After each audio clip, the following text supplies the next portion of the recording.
Xo'sh, sizlar so'radingizlar, biz davom ettiramiz. Erimga noqulay savol part 2. Men o'lsam, qanchalik o'zingizga tez xotin topasiz? Xavotir olma, sen o'lmaysan. Men xotin olmayman. Siz cho'ta nimaligini bilasiz. Ikkinchi savol, men makiyaj bilan chiroylimanmi yoki bez? Men senga buni vechni aytaman, sen bez makiyaj, просто chiroylisan. Da, chunki men makiyaj qilish bilmayman. Естественно, chiroylisan. Makiyaj qilishni bilmayman emas, makiyaj senga yarashmaydi. Kerak emas senga makiyaj. Вы сами себе макияж делали? Ну, наверное, яркие румяна не подходят. Da, uchinchi savol.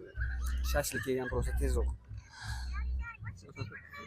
Shashlik, baranina. Xo'sh, meni Layla ko'rmasin deb perpiskalaringizni o'chirganmisiz? O'chirganman.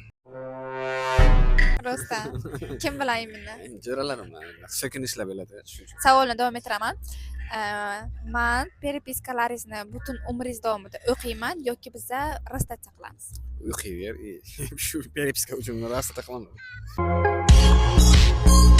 Nechinchidir savol? Nima edi? Yo, qaysi savollarim? Nimada qildinglar? Alisher bobomiz aytganlar. Nima degandilar? Hazreti Alişir Navoiy bobomiz aytdilarki,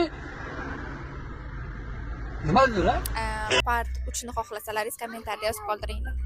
Bo'ldimi? Menga usulsiz qarayman, xunuk ko'rsatib. Zochi chiroylisan. Всем пока.